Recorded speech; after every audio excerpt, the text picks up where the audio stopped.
Mga kapuso, sa karon nga nakasinati kita og pandemya. Unsa ba mga kapuso ang inyong pamaagi aron makamenos sa gasto sa inyong mga palaliton? I'm sure mga kapuso ang uban instead nga mupalit og karne, nag-switch na into healthy vegetables kay lagi gulay is life. Aba, sakto kaayo kay karong buntaga, makakat-on kita sa usa ka pamaagi sa pagpananom og gulay sa atong mga tugkaran lang. Usa siya sa pioneering practitioner nga nag-introduce sa urban container gardening dinhi sa Pilipinas, si Jojo Rom. Sir Jojo, good morning ug welcome sa At Home with GMA Regional TV. Kamusta, Sir Jo? Good morning, At Home with GMA Regional TV. Salamat sa iyong pag-imbita ka nako aron mapaambit nako ang kasinatian o labi na ang mga mayong benepisyo sa pagpananom sa kaugalingong mga gulay. Og excited ako sir no nga madungog ang mga insights ingon man mga tips nga imong ihatag labot ni ini nga pamaagi sa pagpananom. Pero unang-una Sir Jo, alas to mga kapuso viewers, unsa ba ang buot pasabot kung moingon ta og urban container gardening ug unsa pod ang kining hatod nga kaayuhan niini? Ang urban container gardening usa ka pamaagi sa pagpananom sa mga gulay na nakabutang lamang sa paso. Butangan nimo og yuta, dito nimo itanom ang mga gusto nimong kaunon o imong kaunon ang gusto nimong itanom. Og ang benepisyo niini, unang-una, magka-save gud ka sa imong palaliton labi na sa pagkaon. Kay ang gastos nato sa pagkaon dili basta-basta labi na karong pandemic, nagtaas kayo ang presyo. Og kung doon na kay kaugalingong tanom sa imong luna, dako kayo siya og katabang labi na paghunhod sa imong galastos. So, mao kana siya ang pinaka-direct na benefit. Pero Sir Jo, alang adto sa mga buot magsugod og kaning urban container gardening, unsa ba ang mga angayang iandam nila?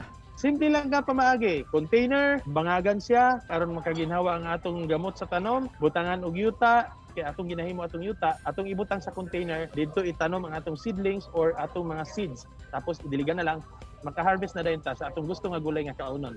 Pero kani siya pamaagi sa pagpananom sir, murag space consuming ba siya or kinahanglan nga dako gyud imong space sa inyong tugkaran aron na maka-implement ka aning urban container gardening? O nay maayo nga pangutana. Gitawag sa container gardening tungod kay maskin nasa gamay nga luna basta mo pasar lang sa lighting requirement, makita imong lugar sa sinag sa adlaw, okay na siya para makatanom ka sa imong gulay nga gustong kaunon. So kung space ang hisgutan, gituyo ni siya tungod kay diri sa urban areas, diri sa syudad, gagmay na kay mga luna. So dili mahimong excuse nga gamay kay ang luna di ka makapananom. Gituyo kini siya nga technology sa pagpananom kay dili kinahanglan siya og dako nga espasyo aron makapananom ka sa imong gulay nga gustong kaunon. So, ingana lang siya kasayon ang atong urban container gardening. Ideal pud ba nga magamit ang mga lata isip container, sir? Yes, magamit gid siya. Sardinas, for example, pwede ka magsugo dito, magtanom og seedlings. Pag dagko na, pwede na nimo siya i-transfer dito sa dako-dako nga container. So walay waste, no? Munang gitawag nato nga all waste can be recycled except wasted time. O ano ba, no? Kung makita na nimo ang value ni ining gardening, ikaw na yung mangita og pamaagi aron nga matinod ang imong gusto mahitabo nga kining makakaon ka sa sarili nimo nga itanom nga gulay. Nagay ko'y saying nga giingon nga do not limit your mind in a limited space because in limited spaces it requires wider minds. So kung mananong ka gulay, ma-inspire ka, daghan kay kag mahimo nga mga creative nga mga butang sama sa kining waste can be transformed into resources that creates more values like food. O see? Unay effect sa container gardening. Mag-garden na mo. Og syempre daghan na gyud ang ma-encourage sir no nga musundog ni ini nga humaagi sa pagpananom kay lagi we just need to maximize all things sa atong palibot nga magamit pa nato. Og yes. Oo. Sir Jo, unsa ba ang nindot nga pamaagi aron maghatod og kining daghang bunga o dili ba mamahimong healthy yun ang atong mga pananom? Maayo gina nga pangutana, Jill. Ang mahitabo, di ba doon na tayo hisgutan nga space nga maigo siya sa adlaw. Katugid ang number one requirement. And then the second and most important no sa gardening is ang soil. Kay 70% sa kalampusan sa pagpananom, garden man o sa large scale farming naa siya sa soil.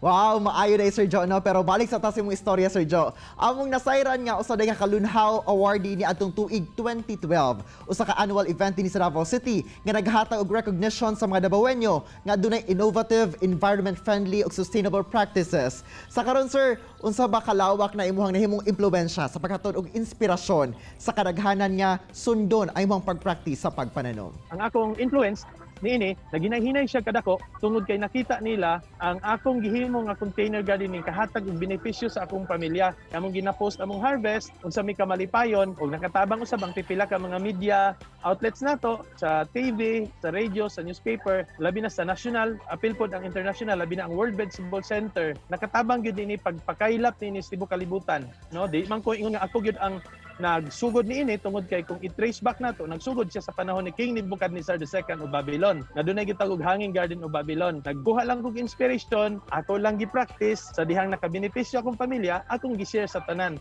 Ug balipayon nako nga nakita nako nga sa panahon sa COVID, dako gay katabang container gardening. Wow, thank you so much mo mga tips ug advices sa ipanghatag sir no. So matuma ka puso no nga nagtan-aw karon pangita na mo og mga containers din ha aron iha pong matamnan. Dahil kay salamat Sir Jojo og padayon sa pagpalambo paghatag og inspirasyon sa natad sa agrikultura. Ug amping always sir.